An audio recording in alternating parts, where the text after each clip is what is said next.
Titulares.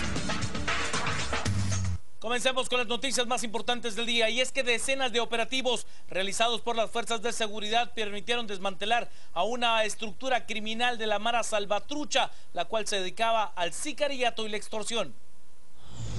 El Departamento de Delitos contra la Vida de la Policía Nacional Civil realizó esta mañana 39 allanamientos en coordinación con el Ministerio Público, con la finalidad de capturar a presuntos sicarios y extorsionistas integrantes de la Mara Salvatrucha, donde capturaron a 22 adultos y 7 menores de edad remitidos al juzgado de menores en conflicto con la ley penal. Se realizaron en total 30 allanamientos en Canalito, zona 24, 8 en Colonia Brisas de San Pedro Ayampuc, municipio de San Pedro Ayampuc, y 1 en la Colonia Juana de Arco, zona 18. Los detenidos son integrantes de la clica Piwis Locos de la Mara Salvatrucha, señalados de 5 asesinatos debidamente documentados por la Policía Nacional Civil, y hay unos 10 casos más bajo investigación donde supuestamente tuvieron participación. Lo que ha habido aquí es órdenes de allanamiento que se han ejecutado y capturas que a este momento contabilizan 28 en este lugar, 21 adultos, 7 menores que han sido conducidos, y se están haciendo 18 notificaciones a privados de libertad, a reos, algunos que han sido condenados porque les van a imputar además estos nuevos delitos por los cuales se están llevando a cabo los operativos del día de hoy. Todo esto es en contra de la estructura de la clica Piwis Locos de la Mara Salvatrucha, y nosotros lo que resaltamos es que es la tercera vez que el Estado de Guatemala, a través del Ministerio Público y la Policía Nacional Civil, Ministerio de Gobernación, está acá en Canalitos desarticulando esta estructura que tiene una gran capacidad de regenerarse y donde sigue siendo prominente la familia Bantes. Nixon Bantes sigue siendo uno de las personas que ha continuado dirigiendo esto, y es una de las personas que va a ser notificado hoy, de las 18 que hablé, para la imputación de nuevos cargos, nuevos delitos, que seguro van a aumentar también los años que va a estar en prisión. La investigación para la captura de estos individuos tardó 6 meses, con base a 5 casos distintos de asesinatos ocurridos en diferentes sectores de la colonia Brisas de San Pedro Ayampuc de enero a la fecha. Entre los fallecidos hay pandilleros de la Mara 18, pilotos de mototaxis y víctimas de extorsión. Las órdenes de captura fueron giradas por el Juzgado Tercero de Primera Instancia Penal de Narcoactividad y Delitos contra el Ambiente, de fecha 2 de los corrientes. Todos los indicados de los delitos de asociación ilícita, exacciones intimidatorias y asesinato. En las residencias se decomisaron más de 20 teléfonos celulares y una pistola marca Cherokee calibre 9 milímetros con un cargador y 17 cartuchos útiles. Es oficial, Alejandro Sinibaldi es el precandidato a la presidencia del Partido Patriota. La secretaria general del Partido Patriota y actual vicepresidenta del país se reunió con el Comité Ejecutivo del Partido Naranja, donde se confirmó la renuncia del ministro de Comunicaciones y Obras Públicas, Alejandro Sinibaldi, la cual se le presentará al presidente de la República, Otto Pérez Molina, en 24 horas. Baldetti aprovechó para hacer pública la precandidatura a la presidencia de la República por el Partido Patriota del hasta hoy funcionario, exteriorizando la urgencia de que el presidente de la República acepte su renuncia lo más pronto posible para iniciar la labor proselitista. También conocimos la renuncia de Alejandro Sinibaldi al cargo de ministro de Comunicaciones, lo que lo libera de un compromiso dentro del Estado, por lo que lo hemos nombrado nuestro precandidato presidencial para las próximas elecciones 2016-2020, en la cual por unanimidad estuvimos todos de acuerdo. Va a depender de la fecha que el presidente le acepte su renuncia. Esperamos que sea esta semana porque nos urge que salga al interior. En esta actividad le fue solicitada al precandidato patriota la propuesta de salidas al interior de la República para que sea conocido por la población. En 8 días, anunció Baldetti, sostendrán nueva reunión para fijar fecha de presentación oficial de la precandidatura de Sinibaldi. Y por su parte, Alejandro Sinibaldi aseguró que no basará su campaña en frases, eslogans ni ofrecimientos, pues tiene la ventaja de una obra bien realizada por el actual gobierno patriota y que según él es la mejor muestra del cumplimiento de las promesas que efectuó el oficialismo durante la campaña presidencial anterior. Sinibaldi asegura que esos logros lo respaldan y por eso su mejor carta de presentación es poder darle continuidad a dichas obras.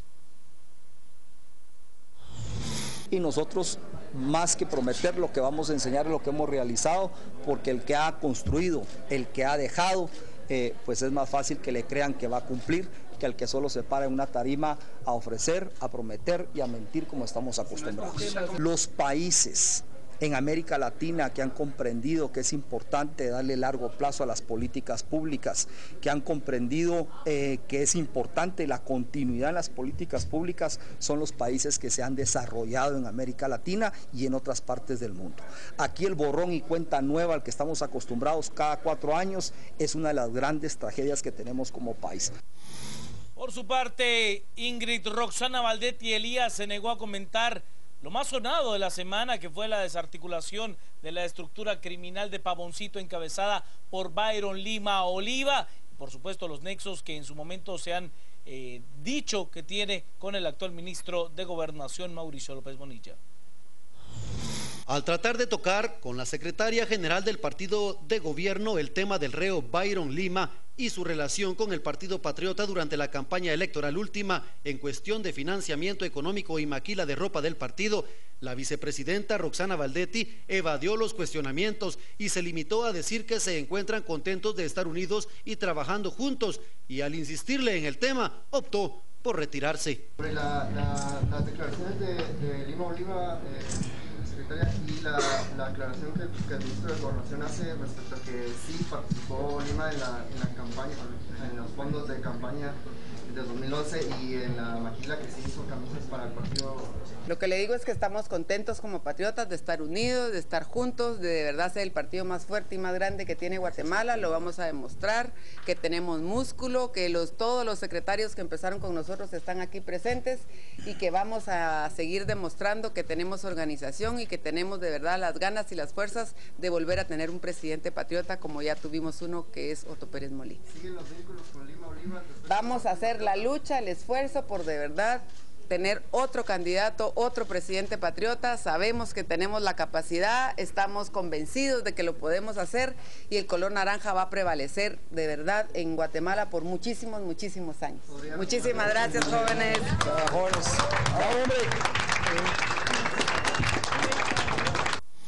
Pausa, regresamos con más noticias a las 8:45.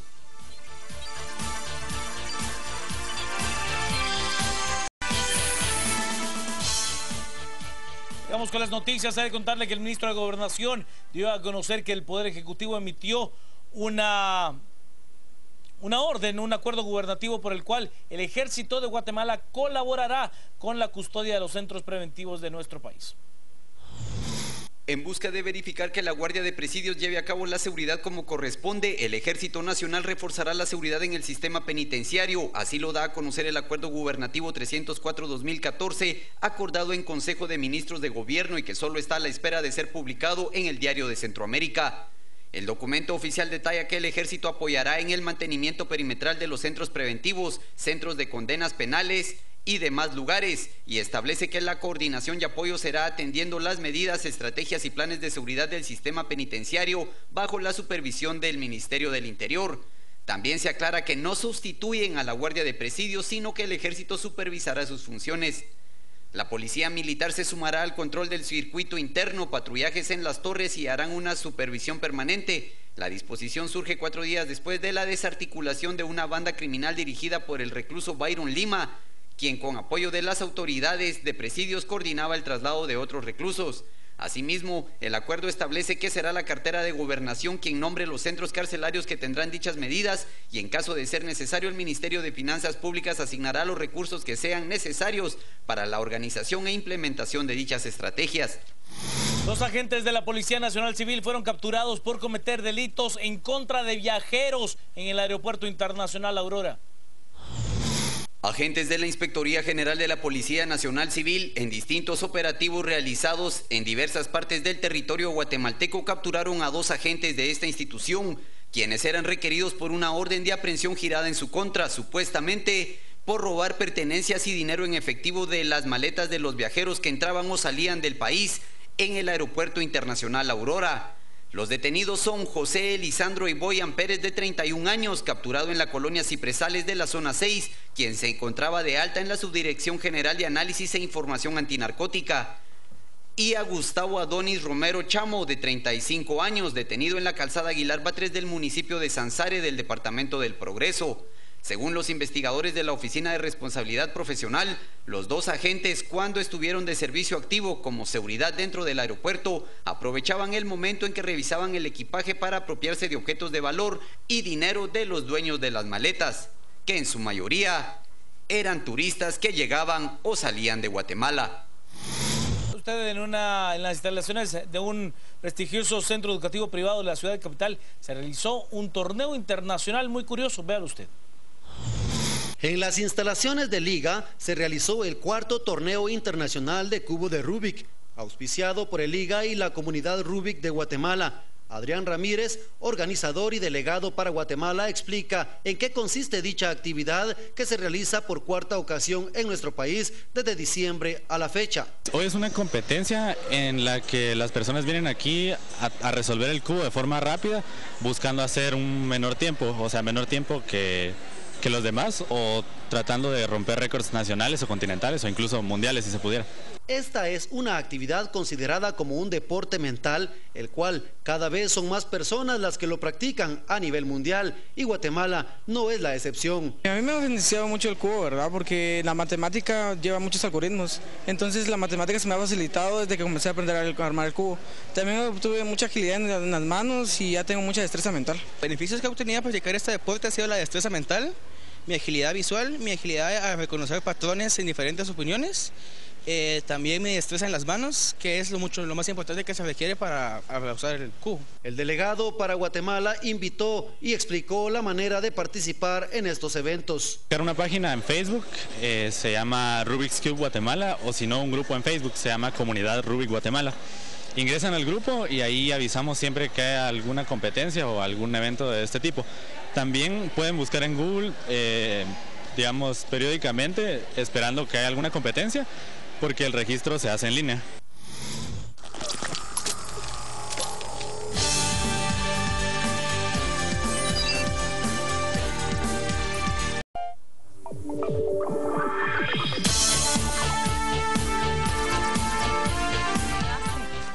Buenas noches, bienvenido. Domingo a las 8:45. Bienvenidos y bienvenidas, por supuesto. Gracias por acompañarnos en este domingo del 7 de septiembre. Claudia Méndez Arriaza. Juan Luis Font. Buenas noches a todos. Pablo Hurtado. ¿Qué tal? Un gusto estar hoy aquí. Muchas gracias. 2 semanas después de no ver a Pedro, el que nos lleva cuentas de vacaciones. Lo que pasa es que yo he estado trabajando, ¿no? A mí eso de bienvenido me suena como a mi felpudo, hombre. Como decía que el chiste, ¿cómo te llama bienvenido? Eso es como mi felpudo, eso de welcome. Su felpudo es la alfombra de entrada de la casa. Claro, está españolizado. Pues gracias por acompañarnos. Gracias, Pedro, por venir. Pensé que iba a decir Juan Luis. Vamos a arrancar. Sí, ya habría que darle las gracias después de 2 semanas de ausencia. Se ha vuelto a recordar de nuestra audiencia, ¿verdad, Pedro? Así es. De lo bueno, poco. Muy bien. Ha regresado ya Pedro Trujillo y nosotros tenemos mucho de qué discutir en una semana que ha sido francamente frenética en términos de información.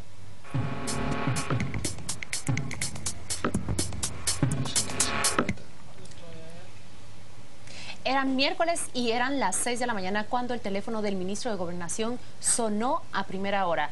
Del otro lado, el interlocutor era Edgar Camargo, a quien ustedes ven en pantalla, el exdirector del sistema penitenciario. De inmediato le dijo: han venido por mí, van a capturarme. El ministro le pregunta qué es lo que sucede y él le explica: CICIG trae orden de allanamiento y captura. Me acusan de una serie de delitos por organizar y formar parte de una estructura en presidios en la cual, escúchalo usted, la cabeza no era el director de presidios. Aquí en esta mesa de a las 8:45 lo ha dicho el director de la Comisión Internacional contra la Impunidad en Guatemala. La cabeza era un prisionero. Byron Lima Oliva es su nombre, no necesitamos decir mucho de él, es larga y extensamente conocida su carrera en prisión. Él está purgando una condena de 20 años, sentenciado como coautor del asesinato de Monseñor Gerardi en 1998. Cuando cumplía 14 años y medio de prisión, Byron Lima Oliva es recapturado y reacusado de delitos más graves: asociaciones ilícitas y lavado de dinero. La acusación principal de CICIG es la siguiente: él urdió una serie de negocios al amparo de la impunidad que le generaban puestos clave dentro del sistema penitenciario, y así se agenció de una serie de bienes que simplemente son inexplicables para una persona que purga prisión. Lo que usted ve en pantalla es el organigrama que han armado el Ministerio Público y la CICIG de cómo era que Byron Lima Oliva orquestaba el traslado de ciertos prisioneros de una prisión a Pavoncito, donde él gobernaba o mandaba, y cobraba por ellos no menos de $6,000.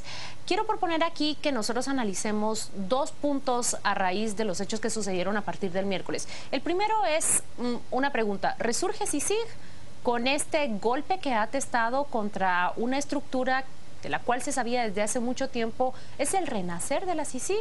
Y la segunda, quiero que hablemos sobre el ministro de Gobernación, Mauricio López Bonilla. ¿En qué papel ha quedado el funcionario otrora estrella de la administración de Otto Pérez Molina? Arranquemos el debate. Yo quiero comenzar con tu última pregunta, Claudia.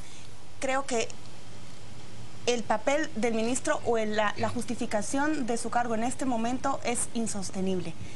En cualquier país desarrollado, un ministro de seguridad que tuvo en el puesto más de un año a alguien que él movió después de que un reo se fuga de la cárcel o está fuera de la cárcel con un permiso vencido, lo asciende, y ese director ahora una investigación con prueba documental, con escuchas telefónicas, con cuentas bancarias, demuestra que estuvo recibiendo comisión de alguien que dirigía presidios, no él. No se entiende cómo un ministro de Gobernación puede, en medio de todo este barullo, permanecer en el cargo. Creo que un presidente también tiene ahí que dar una respuesta de por qué Mauricio López Bonilla permanece. Pero eso es en la parte formal. Yo no sé si sería peor el remedio que la enfermedad, porque tampoco entendería quién asumiría en vez de Mauricio López Bonilla en una coyuntura como esta.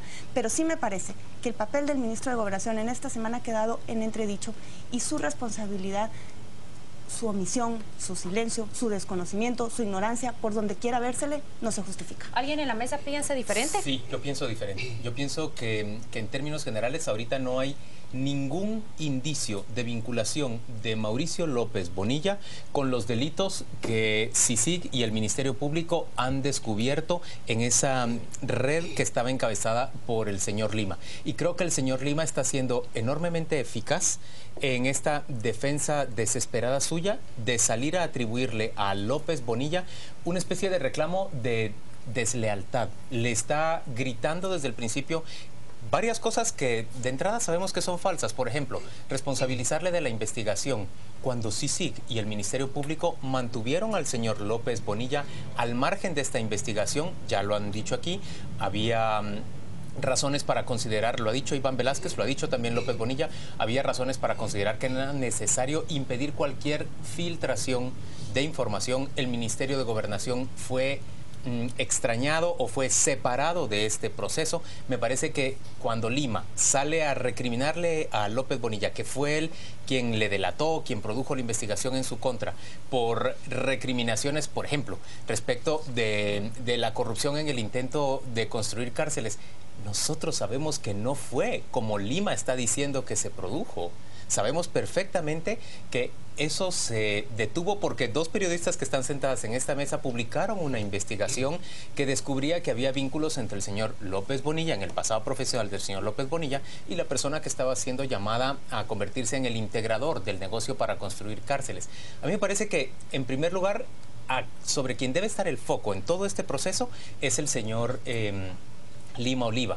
Y pienso en concreto que es de celebrar y de considerar un gran éxito de un proceso que ha tomado demasiado tiempo y que ha sido objeto de una gran descalificación, el que CICIG, una comisión internacional contra la impunidad creada para luchar en contra de cuerpos clandestinos y aparatos paralelos de seguridad al Estado, haya logrado por fin desarticular a uno, que eso es exactamente lo que tenía al mando el señor Lima. Ahora, por supuesto, se necesita continuar con las investigaciones. Yo puedo aceptar lo que dice Paola respecto de que en una democracia desarrollada el puesto del señor López Bonilla en este momento estaría en la picota. Es que solo con haber aceptado en aquella ocasión la evasión por unas horas sin un permiso validado para el señor Lima, eso en cualquier democracia de primer mundo hubiera sido suficiente para exigir. Solo una pequeña salvedad. Mauricio López Bonilla destituye al director, pero sube al subdirector de director, y era un compañero de promoción de Byron Lima. No movió nada. Pero en términos generales, el punto en este momento es: quitan a Mauricio López Bonilla, que por el otro lado yo creo que puede perfectamente decirse que es el ministro de Gobernación más técnico y que de manera más profunda ha desarrollado una transformación en el sistema de seguridad ciudadana en nuestro país, que ha profesionalizado más además el sistema. ¿Por quién lo sustituyen? Díganme ustedes. Yo quiero mantener el debate en la mesa en esa pregunta. Sé que es la última pregunta que yo hice y ya iremos hacia la CICIG, pero la pregunta acá es: ¿debe o no mantenerse en el cargo el ministro de Gobernación? ¿Cuál debe ser la reacción de un gobierno frente a un escándalo? Retiro lo dicho, no es escándalo, ante hechos como los que ahora nos revela esta investigación. Pedro, ¿tú compartes la posición de Paola, la de Juan Luis? No solo más adelante diré yo. La de Paola, sino que la voy a ampliar. Claro que es un escándalo, es un gran escándalo. Vamos a ver, cuando el señor Velázquez, a quien desde ya le doy el mérito que se merece, dice... no, y el Ministerio Público también. Bueno, y el Ministerio Público. A fin de cuentas, es la Fiscalía del Ministerio Público adscrita... Lleva razón, Ministerio Público, sí. Dice: no comparto con el Ministerio de Gobernación, me parece muy bien. Pero en un país que no se comparta con el ministro, es que es distinto. Es sospechoso. No es sospechoso, sospechosísimo. Yo estoy de acuerdo que no se comparta con el ministerio, que es una entidad policial, pero mantener al margen al ministro, lo que dice es que ahí hay investigaciones que pudieran de alguna manera generar unas dinámicas de proximidad al entorno de él que no que se irán. Pero se resume, no confían en él. No confían, absolutamente. Que conste que eso no es lo que ha dicho el señor Iván Velázquez. Hombre, no, pero es que el señor Iván Velázquez se pronuncia políticamente correcto. Hay que leer entre líneas lo que el señor Iván Velázquez quiere decir, igual que estamos leyendo entre líneas lo que ha dicho Lima o lo que ha dicho el ministro. Lo segundo es, este es el segundo director de instituciones penitenciarias que es destituido por cosas muy graves. ¿Qué pasó con el primero?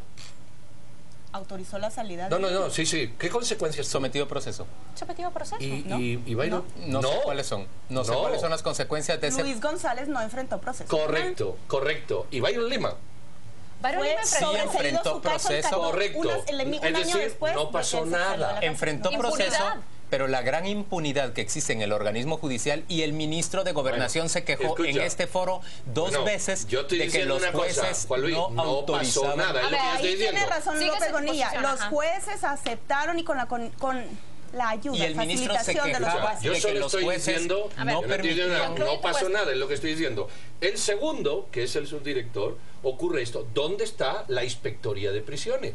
Eso es responsabilidad del ministro. Claro. Las cárceles son responsabilidad del ministro. Sí, es cierto. Lo que pasa en las cárceles es responsabilidad del ministro. Y que ahora vengan a descubrir la panacea de que de pronto el señor Lima tiene un capital enorme. Mi pregunta es, ¿dónde está la inspectoría? ¿Cuántas veces se ha dicho en esta mesa? Se hacen requisas y jamás se averigua quiénes son los responsables de que el tema ingrese. Y voy a terminar con esto. Hay más cárceles, porque hemos visto una. ¿Y las otras 17 cómo se manejan? ¿Dónde están las investigaciones? Prisioneros. Amigo, de eso no se sabe nada. 1799 no se... Y aquí yo me quedo con lo que ha dicho Paola, que lo ha dicho muy bien. Sea por acción, que no se sabe, aunque el señor Lima lo acusa. Sea por omisión, que está clarísima. La omisión está clarísima. Está claro. Tenemos un ministro, en el mejor de los casos, que es incapaz, demostrado, creo que en esto no hay discusión, de gestionar eficientemente las prisiones. De eso no hay ninguna duda. De lo que se le acusa además, bueno, pues ahí están los tribunales para probarlo. En una democracia buena, perfecta o más desarrollada, o en una democracia imperfecta, yo comparto con Paola. Tenemos un ministro que el presidente debía de cesarlo exclusivamente por higiene política. Pero yo lo voy a decir, también tengo mi posición. Sí. He planteado yo la pregunta, pero tengo una posición. No me encuentro ni de este lado, pero tampoco me encuentro de este. Ni chicha ni limonada. Ni chicha ni limonada, pero te lo voy a decir por qué. Tengo las razones para justificar. A las declaraciones del señor Lima ni siquiera les voy a poner atención, porque son declaraciones que hoy acusan a este señor, como en el pasado han acusado a una serie de personas. Sí, pero toca ponerle atención a los órganos de investigación, y toca a esos órganos de investigación en una democracia que funciona averiguar cuánto de ello es cierto y cuánto es falso. Así que ni siquiera voy a prestar atención a ello. Ahora, el escenario para mí de Mauricio López Bonilla es, si sabía lo que ocurría, qué mal. Y si no sabía lo que ocurría, qué peor. Entonces, en ese lugar queda el ministro de Gobernación para mí. Sabiendo o no sabiendo, su posición no es positiva. Pero aquí es donde probablemente mi posición se mira, como dice Juan Luis, ni chicha ni limonada. No es el señor de Gobernación, Mauricio López Bonilla, es que han sido los pasados. Lima Oliva no urdió este imperio dentro de la prisión cuando Mauricio López Bonilla llegó al Ministerio de Gobernación. Pero lo que me queda a mí es la pregunta, ¿cuánto se le facilitó? Todos los ministros de Gobernación anteriores, desde que él ha estado preso, se han hecho de la vista gorda de esto. Y entonces, bajo el mismo argumento que hoy queremos descabechar a Mauricio López Bonilla de la cartera, entonces debieran descabecharse a todos los anteriores, a todos los directores de presidios anteriores. Ya no existe, pero te sirve para el futuro, Pedro Trujillo. A mí me parece también que es importante otro elemento, señores. Aquí no cabe la menor duda de que el Partido Patriota fue beneficiario de una serie de donaciones y apoyos, descuentos, de parte regalos del señor Lima. Y el señor Lima ostentaba un poder económico, era capaz de dar unos descuentos en su cooperativa, era capaz de prestar unos vehículos blindados, fabricarles playeras promocionales a varios partidos políticos. A varios partidos, porque no fue solo el Partido Patriota. Por ejemplo, el Partido Líder, también hay imágenes. Ahí están las playeras. Bueno, ¿pero eran vendidas o eran regaladas? A precios muy módicos. El asunto es, señores, todo nuestro entorno político, todo nuestro sistema, que se hizo de la vista gorda para preguntarse ¿de dónde tiene este señor dinero para comprar vehículos blindados y prestármelos a mí para mi campaña? Todo eso es también corresponsable de lo que estamos viendo. Yo estoy de acuerdo con ustedes. Hay una gran recriminación que hacerle al ministro de Gobernación por las omisiones que tuvo. Y en realidad muestra una impericia grande en el manejo del sistema, en el sistema penitenciario. Pero también puede ser eso que está diciendo Pedro. Yo estoy de acuerdo con Juan Luis. ¿Cuánto tendríamos que transformar nosotros? Ahora, respondan a mi pregunta. Quitan a López Bonilla. Eso es lo que yo estoy de acuerdo con usted. Ponen? No hay. Y aparte, nadie es imprescindible, porque siguiendo esa tesis reelijamos a todas. Quitan a López Bonilla. ¿A quién ponen? A alguien que pueda hacer estas lagunas que estamos detectando de López Bonilla. Miren, no sé quién, pero tiene que haber. Espérame, el gran fracaso de López Bonilla es presidios. Hay varias pruebas de eso, pero ha sido eficiente en otras áreas. No se lo vamos a renegar. Pocas personas llenan el perfil en este momento para sustituirlo. Yo creo que no, la discusión es formal. Él no puede permanecer en el puesto después de lo que pasó, pero en términos prácticos no hay quien le sustituya. Sí, Pablo. En este momento decir que no hay quien le sustituya es pensar como pensaba con Paz y Paz. Aquí no hay fiscal que sustituya a Claudia Paz y Paz. Sí, no con la eficiencia que ha tenido en otras áreas. Pero un país de 15 millones tiene 14.999.999 más el que acaba de nacer mientras hablamos para sustituir a cualquiera. Mencionemos 3 nombres, pues. No, te voy a decir un ejemplo sencillo que ya sucedió en el 2008. ¿Quién sustituía al ministro Gándaro? Lo sustituyó Carlos Merocal, un periodista. Bueno. Y las primeras preguntas que se le plantearon cuando recién Paco asumió... Cuevas en el Ministerio de Gobernación. Bueno, Paco Cuevas es una propuesta de Juan Luis. Que quede claro aquí que es Juan Luis quien está diciendo Claudia que se puede poner a un periodista. Mira, estuvo Adela Torreviarte. Entonces, o sea, es que hay mentira gente, que no hay nombres. Es que no te puede gustar, pero que hay gente, es mentira, por supuesto que hay gente. Y así, en su momento Álvaro Colón si demostró... no cerramos el país y que sigan 14 años más por lo eficiente. Me llamó la atención como el ministro López, en la entrevista que ustedes le hicieron, en algún momento parecía elogiar a Byron Lima. Yo me hago una pregunta. ¿Cuán comprometidos llegan como partidos políticos con un rey del sistema penitenciario que en un momento como ese, donde Byron Lima era el villano del día, López Bonilla termina elogiando que era deportista, laborioso, inteligente, trabajador? ¿Cuánto le deben? ¿Cuánto le temen? ¿Con cuántas deudas políticas llegan los partidos? Hay que tener en cuenta el antecedente de que ambos pertenecían al mismo cuerpo, que es el ejército, y ambos participaron en librar la misma guerra. Usted llega al poder y le responde a una ciudadanía. Es bastante difícil. Es una lealtad mucho más allá. Yo creo que eso es bastante más difícil de dejar que lo que nosotros entendemos. Pero en términos generales, señores, a mí me parece que frente a lo que estamos es a un asunto bastante más complejo que rebasa al señor López Bonilla. Me parece que es muy relevante el resurgimiento de CICIG y me parece que el asunto para plantear ahora es, ¿vale o no vale la pena que CICIG se quede 2 años más después de esto que ha demostrado? Vamos a la pausa y ya venimos.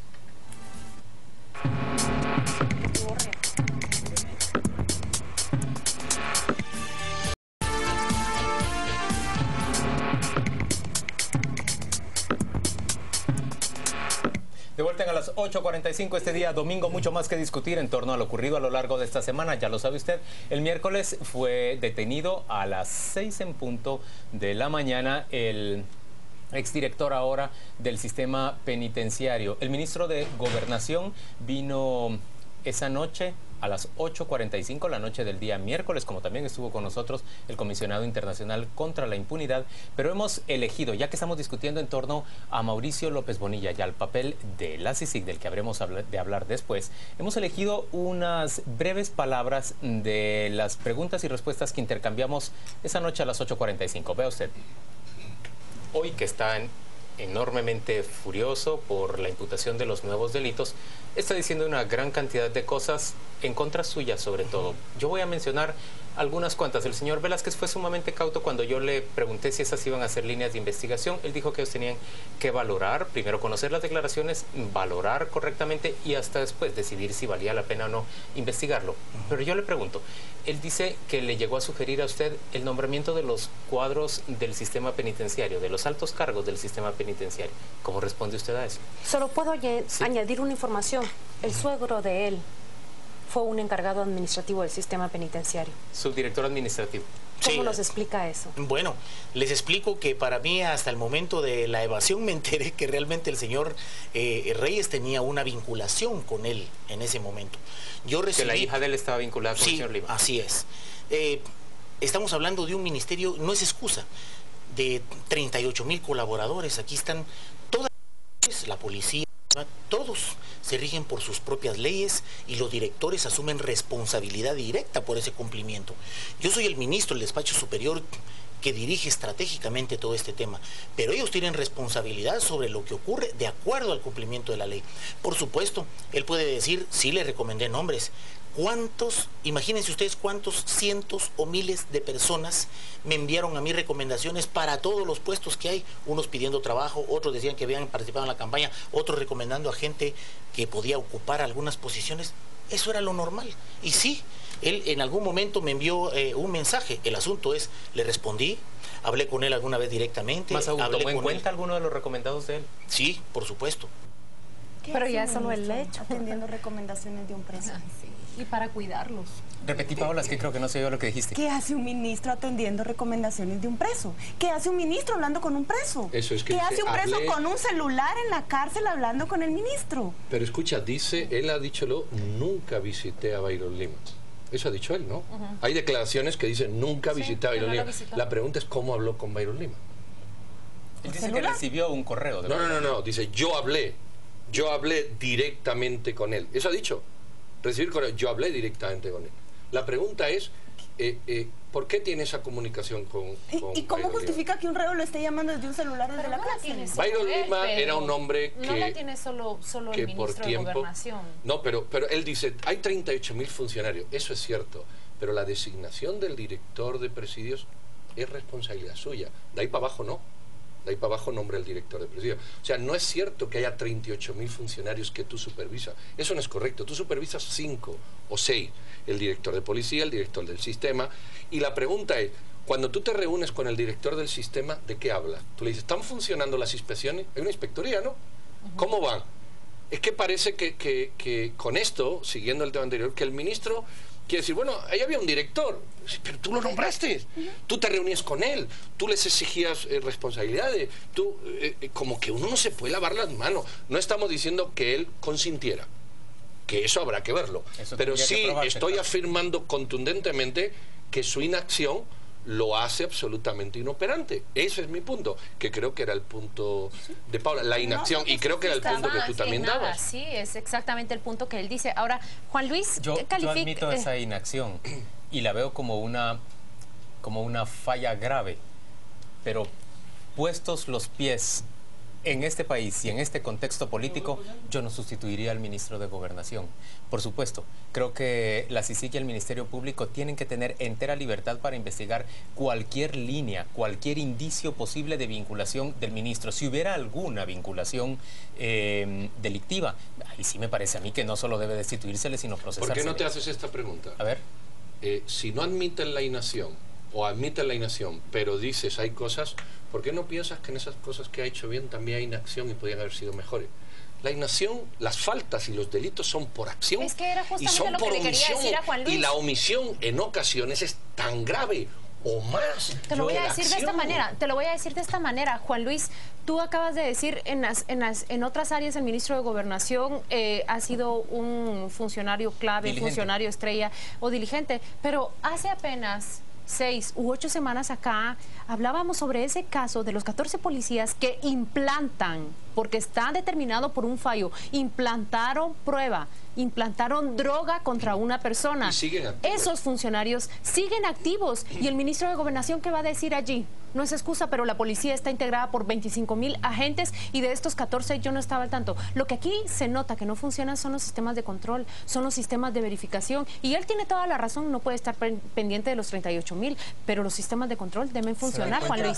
¿Se dan cuenta que con la severidad de su juicio hacia este funcionario, pero prácticamente hacia cualquier funcionario, es que no quedaría uno vivo? Miren, estamos perdiendo algo de vista. Me parece muy válido que hablemos del ministro. Mi principal crítica es que Lima logra lo suyo. Pero hablemos de Lima. Lima logra que nos concentremos solo en el ministro. Señores, y que ignoremos todo lo demás. Lima está preso por un magnicidio. Sí, lo logra. A ver, ¿cómo interpreto yo? Un hombre preso por magnicidio, le damos un poder como país en la cárcel, se lo permtimos, se hace millonario en la prisión. 3 o 4 gobiernos consecutivos. Eso fue lo que dije por yo. Varias 4 gobiernos consecutivos. Y todas las gestiones de gobierno se lo permiten, se lo facilitan y el hombre crece su patrimonio. O sea, en conclusión, nadie nunca lo persigue. Nos matan a grandes figuras de este país con pensamientos de mucho valor para este país. No solo son manicidas, sino que todavía se enriquecen a costa de nuestro Estado y del sistema podrido de justicia. Y se le facilita que se enriquezca, que controle y que controle el poder político también. Porque este hombre tiene participación en el poder político a través de su financiamiento de campañas. Paula, eso es verdad, pero permíteme. No nos alejemos hablando solo de Mauricio. Permíteme, el punto aquí también eso es verdad. Lo que tú dices es de una verdad lapidaria. Pero yo, en contraposición a lo que dice Juan Luis, nos desvía. Tú en todo país y en toda colectividad vas a encontrar a gente que quiera actuar mal. Ahí están, ahí están. Ese no es el problema, ese ya sabes que va a ocurrir. Lo que tú no esperas es que alguien al que tú le estás pagando y ha sido elegido para que haga las cosas correctamente, no las haga. Por eso el problema no está en el que lo hace mal. A mí el asesino no me preocupa. ¿Quién me preocupa? Que la policía no actúe. Si la policía actúa, el asesino actúa menos. El asesino siempre va a estar. El problema es cuando la policía no está. De ahí la gravedad, en mi opinión, de esto que le estamos endilgando en una medida u otra al ministro. El ministro estaba ahí para que eso no ocurriera. Y eso ocurrió porque él no prestó la atención que debía. Lo otro va a ocurrir, igual que hay 10.000 mafiosos más. Lleva razón en lo que dice, no te estoy quitando la razón, solamente estoy... ¿Debería entonces responsabilizarse también al presidente de la República? Es que es lo que en menor medida, sí, los 10 ministros de gobernación que han estado antes han permitido esto, pero déjenme tomar la palabra ahora para replantear el debate. Había preguntado, ¿resurge CICIG?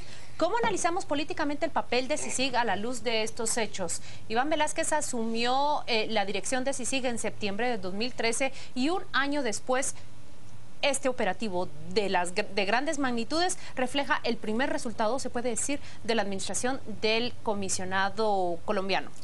Yo pienso que CICIG, que durante muchos meses, largos meses, parecía que no estaba realmente trabajando o que daba lo mismo que estuviera o no estuviera porque no ofrecía grandes resultados, en este momento ha resurgido con muchísima fuerza y pienso que va a tener un costo grande político para el gobierno no pedirle que permanezca 2 años más. Ya el mismo ministro de Gobernación, que ustedes critican, el viernes pasado salió a pedir públicamente que CICIG se quede 2 años más. Les voy a decir además por qué pienso que sí debería quedarse CICIG. Ninguno de nosotros duda. Si han sido 4 gobiernos los que han consentido, por ejemplo, ese emporio del señor Lima que se ha ido construyendo progresivamente, ¿verdad?, en la prisión. Si ninguno de esos gobiernos, si ninguno de esos ministerios públicos fue capaz de desarrollar la investigación o quiso siquiera desarrollar la investigación de lo que ocurría en las prisiones, ¿ustedes creen que podría un ministerio público guatemalteco solo seguir investigaciones tan relevantes como la de la corrupción en las aduanas que está llevando a cabo ahorita CICIG o la de financiamiento de partidos políticos que está llevando a cabo CICIG. ¿Ustedes realmente creen que con esta idea de quitar y poner, no nos sirve este funcionario, vamos y traemos al otro? ¿Se puede? Pero en este caso si admitamos una cosa de CICIG, se la jugó y llegó hasta un cuadro muy cercano al ministro de Gobernación. Que no había tocado. No, pero además llegó a una estructura del Estado. Te voy a poner no solamente el argumento de Gobernación, del propio presidente de la República. Te voy a poner el argumento contrario. Si lleva 6 años, sí podía haber tocado esto cuando quisiera. ¿Por qué no lo tocó? Esto lo podía haber tocado cuando quisiera y no lo tocó. Es decir, tampoco le demos... Bueno, voy a poner un previo. De los 3 comisionados que hay por aquí, el único que merece mi respeto, el único, es este señor Iván Velázquez. El único. Yo le he dicho aquí, yo no he criticado a Iván Velázquez nunca. He criticado a Castresana y la época sí. He criticado contundentemente y con datos al señor Dalanese. Señor Iván Velázquez, yo nunca me ha sobrado a mí decir, y es el único que merece mi respeto. A ver, yo estoy de acuerdo contigo en que el más valorable es el señor Velázquez. Solo déjame decirle una cosa sobre tu juicio tan drástico. Es que incluso del señor Castresana, de quien yo puedo ser crítico, soy crítico en muchos aspectos, y del señor Dalanese, de quien también soy crítico, incluso a ellos yo no puedo descalificar su gestión completa. Creo que ambos llevan méritos en su gestión. No se puede decir en todo la nada. Pero esa drasticidad con la que enamoras tanto a la audiencia, me parece a mí que termina planteando una visión de absolutos, de blancos y negros, que no existen, señores. Pero te voy a dar como la el paraíso y el infierno, digamos. Se refleja en las encuestas de la revista donde la gente veía mal a CICIG. Luego yo no estoy tan equivocado. CICIG no era bien percibida, pero hay más. Pero entonces también démosle crédito a esa encuesta que dice que sí hubo genocidio, que la gente cree que sí. Dale el crédito que quiera, yo te estoy diciendo. Pero no nos perdamos. CICIG, que ha hecho esto y está bien hecho y muy bien hecho, lo podía haber hecho 6 años antes y no lo hizo. Luego, esto es un eslabón más. Si con esto, yo no sé si es el momento de que CICIG se quede o se vaya. Pero si esto lo utilizamos como elemento de que se quede, podemos decir que se quede hasta 2672. Aquí lo que es hora, porque esta investigación que ha hecho CICIG, disculpa que te lo diga, lo hace un alumno de básica si quiere hacerlo. Porque es tan sencillo como darle seguimiento y ver las propiedades. O sea, no tiene de una ciencia. Escuchar teléfonos no tiene de una gran ciencia. Yo creo que delimitar y identificar ciencia no tiene, discúlpame, ciencia ninguna. Voluntad toda. Entonces el tema es ¿cuándo vamos a estar la ciudadanía en condiciones de aceptar el reto que CICIG nos dice que podemos hacerlo? Mi opinión, ¿cuál es? Tenemos que descubrir que se puede hacer la cosa, porque si alguien la hace, se puede hacer. Pero no podemos seguir esperando que alguien no las haga. Ese es el punto. O sea, no justificar esto para quedar, independientemente del valor que tiene, sino para hacer una catarsis de cuándo vamos a empezar a solucionar nuestros propios problemas. Claudia, si somos justos, así como no es solo Mauricio López Bonilla el que desconocía, omitió o accionó en favor de Lima, ciertamente no es Iván Velázquez el que emprendió esta investigación. Fue en épocas de Dalanese que descubrieron la evasión de Byron Lima. Y estoy segura que Carlos Castresana ya conocía el modus operandi de Lima y el emporio que estaba creando desde Pavoncito. Así como no es el mérito solo de Iván Velázquez y no es solo la culpa de López Bonilla, creo que ahí se mezclan. El mérito que tienen es haberlo hecho, pero también hay una crítica. La CICIG desde que vino, estoy segura que es de los primeros casos que conocieron de estructuras y paralelas. Hay una crítica también de por qué tardaron tanto. Yo sé que la pregunta que planteé es, ¿resurge CICIG? Y yo creo que es demasiado rápido para responder sí o no. Con eso no quiero decir que no tiene ningún mérito. Lo que han hecho es una investigación. Tengo entendido, tenía 6 meses de haberse emprendido. Es lo que han declarado a los medios de prensa. Han dicho 6 meses, han dicho 1 año, pero ciertamente no empezó cuando el señor Lima se evadió de la cárcel, pero regresó. Tengo entendido que empieza o en septiembre del año pasado o en marzo de este año. Me encantaría tener la precisión, pero 2 fuentes han revelado distintas fechas. ¿Tú recuerdas que cuando Lima se evadió había personal de CICIG en ese operativo? Y también había personal y fue personal de CICIG el que orilló también a Mauricio López Bonilla a la destitución. A la destitución ¿Por qué de su ustedes director? Ahora lo que no quiero... le llama Juan Luis la atención como a mí que en toda su disertación han olvidado al MP? Cuando el MP se metía antes tanto, el MP, Le damos el MP, le y damos- ahora lleváis 10 minutos hablando de sí, de sí, de sí. Te concedemos Me el corrigió tiempo la para que hables primera de Claudia Paz. y Pero nunca me ha vuelto a salir el tiene MP. razón, Pedro. A lo mejor ha sido el MP y no sí. El ministerio... No sé. No, es En broma, realidad esto yo entiendo sé. que ha sido una parte pequeña de, Es que de tiene la que ser unidad conjunto, de vinculación. ¿no? Sí, Si pero no funciona. Pero tengo Pero es la entendido que parte también mínima. empezó en los No sé. últimos meses de Claudia Paz y Paz. Un último punto antes de irnos al corte. Es importantísimo también que se extinga el dominio sobre el patrimonio mal habido de quienes llegaron a acumular capital o bienes gracias a delitos. Me parece que esa es una gestión importantísima en el país y que marca un hito. Yo sé que ya ha ocurrido la extinción de dominio, pero que en este momento se logre quitar y demostrar que hubo, por ejemplo, depósitos en cuentas bancarias o compras de vehículos concretos con fondos que provenían de delitos, me parece que es valiosísimo. Es la manera de golpear al crimen. Yo imagino esa subasta. ¿Quién compra el Jaguar de Byron Lima? ¿Quién compra los Porsche de Byron Bueno, Lima? ya pasó Esos con los son caballos y invendibles. algo. Lo peor es La una casa cosa. de la playa. ¿Tiene alguien datos de dónde ha ido a parar y cuánto dinero se ha producido con la ley de extinción de Hay dominio? datos y se han No, reflejado. no. El concepto hay datos, yo sé que existe. La pregunta es, ¿tiene alguien datos? Los caballos, por ejemplo, están en la Escuela de Equitación del Ejército de Guatemala. Sí, voy a hacer la pregunta otra vez. O De hacerla todo lo que ha habido de reformularla. extinción de dominio, ¿cuánto ha tenido eso? ¿Cuánto ha ido a las arcas del Estado? ¿Y en qué rubro se ha metido? Lo que te quiero decir, no lo Esa es tengo, mi pregunta. no lo tengo de memoria, pero está el dato, lo Ok, he revisado. ok. Vamos a la pausa comercial, volvemos dentro de muy poco. Qué pelea.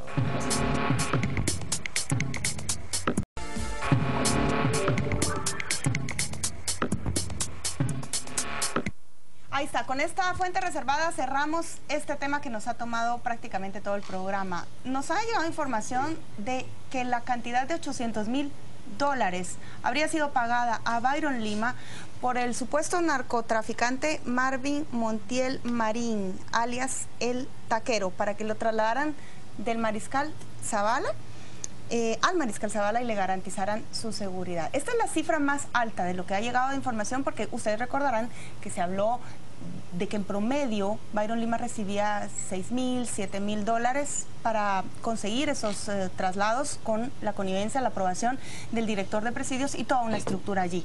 Pero esta es una cifra alta. ¿Qué piensan mis compañeros? Que me parece razonable pensar que solo el traslado de reos a una cuota tan, digo, relativamente baja como $7,000 por 50,000 traslado, quetzales. suena francamente muy lejana o muy insuficiente para construir el patrimonio notorio que tiene el señor Byron Lima. Supongo que tendrá más patrimonio que todavía no se le ha encontrado, pero solo el número de propiedades, la casa en la playa, los vehículos blindados, los otros vehículos deportivos, me parece que todo eso es bastante más difícil. ¿Cuántos reos se pueden trasladar en prisión, por favor, por año, como para... Sí, yo hice tendría que haber un pez gordo de esos de $800,000 como para que la cosa fuera más rentable, o que estuvieran involucrados en negocios todavía más rentables. Ese es el punto. Yo 800,000 lo veo muy caro. ¿Fantasioso? Para cash, sí.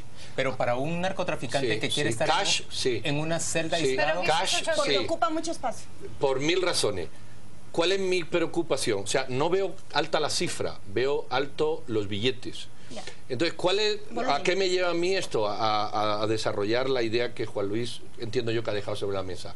Que esto puede ser una estructura, además de crimen organizado y narcotráfico, que opere, y no necesariamente con gente dentro de prisión, sino con fuera, que necesiten blanquearlo. Es decir, toma $10,000 cash y toma 3 kilos de heroína o de cocaína o un cargamento y me lo mueves. Y eso requiere de una estructura externa. 800,000 cash, no digo que no, hay caletas. Son voluminosos. Pero creo que yo, si tuviera que aconsejar ese pago, no lo aconsejaría así. Yo creo que sí, pienso igual que el volumen de dinero que representa $800,000 no pueden provenir de un simple traslado, pero sobre todo el origen de $800,000 para que un prisionero lo pague, tiene que estar metido en un negocio, en una industria demasiado lucrativa para tenerlo disponible. Lo probado hasta el momento, de acuerdo con las investigaciones de CICIG, son $6,000, $7,000 por cada prisionero. Aparte, no se nos olvide que, por lo que decía Juan Luis, es que cómo acumuló tantos bienes. También tenías negocios a pequeña escala, allí en Pavoncito. Gente que ha estado adentro, periodistas, me explicaban que él tenía su círculo de seguridad, pero también su grupo de comunicadores que documentaban en video y en fotografías las imágenes de quienes llegaban. Cada reo que necesitaba un favor tenía que llegar con el señor Lima, ya sea por favor o por pago, para que le autorizara cualquier cosa. Que la visita llegara un día que no era, que le permitiera ingreso de celular, que una estufita, o sea, todo eso genera dinero. Bueno, estos son como los grandes peces gordos. Hay tienditas, dentro de la propia prisión hay visitas conyugales, hay visitas de niños, hay no lo quiero llamar restaurantes, tienditas. Yo fui invitado por el comité. Porque hay una foto yo lo cuento gustoso. Nunca la has ocultado. Yo quisiera... No, ni la oculto. Yo en el año 2012 el comité de presos de Braboncito me invitó a dar una charla motivacional. Y efectivamente fui. Yo tenía ¿cómo se llama? La invitación firmada por el presidente del... Que no era el señor Lima. Que era el señor Lima, sí. El presidente del comité. Y yo llegué a la puerta de la prisión, entregué mi documentación, me pusieron sello, y había un comité de recepción. Me recibieron, incluido el señor Lima. Fuimos a un salón que había como 500 personas, familiares y reos. Era un acto de entrega de bachilleres, que algunos, no por suficiencia, bueno, habían cursado, eran presos que habían cursado su bachillerato, los papás subían y le ponían el anillo, el birrete, o sea, era un acto académico que estaba un servidor y estaba la... Invitaron a un catedrático universitario a que diera una plática sobre Correcto, y estaba también la directora... ¿Y a mí por qué nunca me invitó? Yo no lo sé, pero a mí me invitó, yo no lo había visto antes y a mí me invitó. Una carta el año pasado invitándome a las actividades. Bueno, no sé qué. y entonces yo fui al acto académico, estaba la directora del sistema penitenciario de temas de enseñanza o de no sé qué, y al finalizar el acto yo di mi charla motivacional que versó sobre la libertad. Fui aplaudido por esto y nos hicimos una foto donde ¿Sobre aparece... la libertad? Sobre la libertad. ¿Fuiste a hablar a los señores que estaban privados? ¿Sabes por qué? Porque no hay nadie más que ame, aspire y entienda de libertad que quien está privado de libertad. Ese fue mi enfoque de la charla. Terminamos eso, nos tomamos un café con presos, con familias, con no sé qué. Nos hicimos una foto protocolaria de las personas que hemos estado, que era el señor Lima, un servidor, y la directora de prisiones para temas de enseñanza, y los graduados que están extra. Luego gente más retorcida ha recortado la foto y ha quitado los graduados que están con birrete.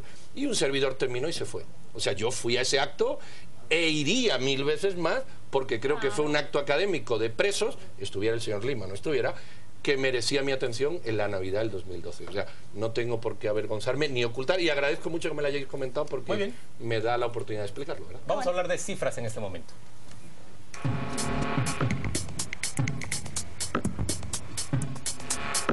La primera cifra es 117.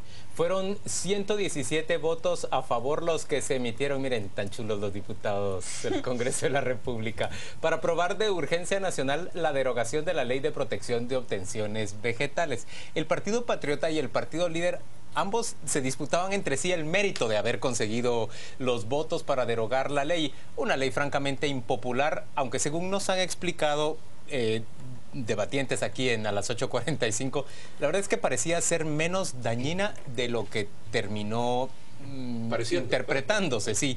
Y bueno, la ley fue derogada, se fue también esa ampliación presupuestaria para el Ministerio de Comunicaciones con todo y la ley, aunque ya había sido frenada esa ampliación por la Corte de Constitucionalidad. Y solo digo una cosita más, a la Corte de Constitucionalidad, ¿cómo le recriminamos cuando emite un fallo que favorece intereses del sector privado o del gobierno? Pero pocas veces le reconocemos cuando, como en esta ocasión, por ejemplo, le cortó las alas a ese incremento presupuestario. Yo quiero comenzar con esto porque siempre hay algún energúmeno que escribió esta semana que yo había apoyado la ley. Y aquí yo me manifesté contra la ley. Pero bueno, siempre hay un energúmeno que dice tema. ¿Qué quiero yo destacar de esta ley independientemente del análisis legal? Uno, que es vergonzoso, triste, preocupante y realmente vergonzoso, insisto, en que unos diputados por mayoría lo aprueben y a los 2 meses lo desaprueben. Eso lo único que dice es, señores, ustedes son unos caraduras, discúlpenme. No tiene la más mínima honestidad intelectual ni política. Bueno, casi nunca la tuvieron, pero ahora demuestran que eso es vergonzoso. Lo segundo, el debate que se ha hablado de la privatización, el maíz de los mayas, la semilla histórica, cuando ha habido diputados de izquierda que han votado esta ley, al igual que ha habido diputados de derecha, entre ellos el señor Pop. Y ahora vienen aquí a rasgarse las vestiduras las izquierdas de este país, que le iban a quitar las semillas al Pop, cuando sus propios diputados han hecho esto. Bueno, Es que tienen uno, O sea, pero uno ha sido. 100%. No, lo que da vergüenza es que ni unos ni otros, ni de izquierda ni de derecha, ni de mayoría ni mayoría. ¿Qué habría detrás de esto para que la aprobaran y qué ha habido para que se apruebe? Esa es la calidad de diputados que tenemos. Y la mera verdad es que no hubo nada. En realidad fue una ley que ellos llevaron. No se la leen. Llevaron a la agenda porque les parecía que no era dañina, que no. Pero entonces ni se enteran. Pero miren la inconsistencia de los diputados, porque vaya, la aprueban por unanimidad y sin discusión. Cuando empiezan las críticas, plantea aquí a las 8:45 el subjefe de bancada reformas. Nosotros no queremos derogarla. Semana y media después vemos que se pelean por el mérito de derogarla. Ya cuando la CC había dicho que se vaya a esa ampliación presupuestaria. Una inconsistencia, tú sabes que los diputados gastan de su 2 o 3 discurso. días en ir a sus localidades para interactuar con sus votantes. ¿Y no se enteran de esto? Pero lo que te quiero decir es que es un botón más a la camisa para juzgar cuál es el trabajo de esta legislatura y de muchas otras más. Prácticamente no hay institución más desprestigiada, o la hay, que el Congreso de la República en esta democracia. Vamos a conocer la siguiente cifra de esta jornada, y es el número 6. 6 niños guatemaltecos han procreado familias integrantes de ese grupo ultraortodoxo judío Leptajor, esa comunidad que intentó asentarse en San Juan La Laguna y fue expulsada del lugar. Pues bien, 6 niños son oriundos ya de aquellas tierras, son guatemaltecos. En realidad se está construyendo una especie de caso muy semejante a los que nosotros criticamos en Estados Unidos de familias guatemaltecas que van, procrean hijos allá y luego son expulsados, por ejemplo, los padres, o se pretende expulsar a los padres del país cuando los niños ya tienen derechos adquiridos simplemente por haber nacido en esa tierra. Yo quiero tomar la palabra de primero y solo quiero hacer una aclaración que a nuestras redes sociales han llegado repetidas preguntas. Hay una en particular que se plantea con insistencia, no sé si ustedes la han leído, pero nos han insistido por qué presentamos únicamente la visión y la versión que presentan los líderes de la comunidad judía. Acá tenemos que explicar, han sido repetidas veces, no una sola vez, sino varias veces invitados los representantes de ese Consejo de Ancianos de San Juan La Laguna, pero todas las veces han rechazado la invitación. El alcalde también ha rechazado el alcalde, y creo que es oportuno que desde acá nosotros expliquemos a la audiencia por cuál razón solo han visto esta parte de la historia. Insistimos con la invitación para el alcalde y para miembros del Consejo de Ancianos, y ahora les dejo la palabra para que... Tengan la explicación que tenga, tiene que haber un principio en un Estado de Derecho que es que tú no puedes violar nadie, y eso es lo que no se entiende. Nadie puede violar los derechos de las personas bajo ningún concepto. Si este grupo es ortodoxo, ultraortodoxo, violador de niños, mafioso, aislado... ¿me entienden lo que quiero decir? O tiene... o se le imputa cualquier irregularidad o delito, cosa que es factible, hay unos tribunales que juzgan. Y si los tribunales juzgan que son A, B o C, toman la decisión jurídica que corresponda, que no sé cuál es. Los emprisionan, los multan o los echan, no sé cuál es.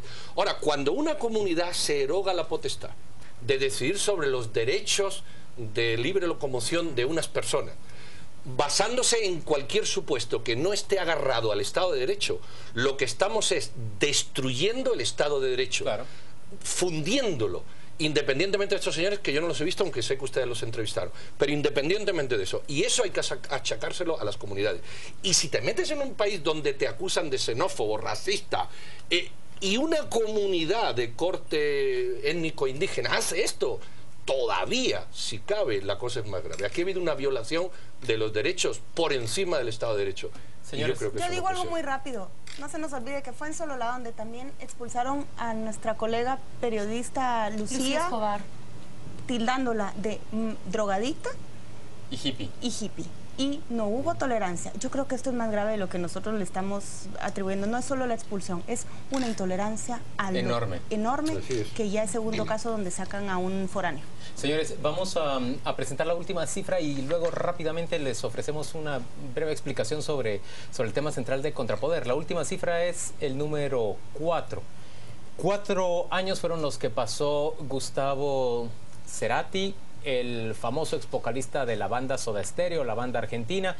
finalmente falleció este jueves en su país por un paro cardiorrespiratorio, pero es que en realidad todos morimos por la misma causa finalmente. Pero fueron 4 años los que pasó en coma y desde aquí lo recordamos, no se diga más, y ahora Paola nos presenta Contrapoder. ¿Le parece, Paola? Me parece. Empezamos con la portada, ustedes ya la vieron en el spot, y es este icono del gobierno estadounidense.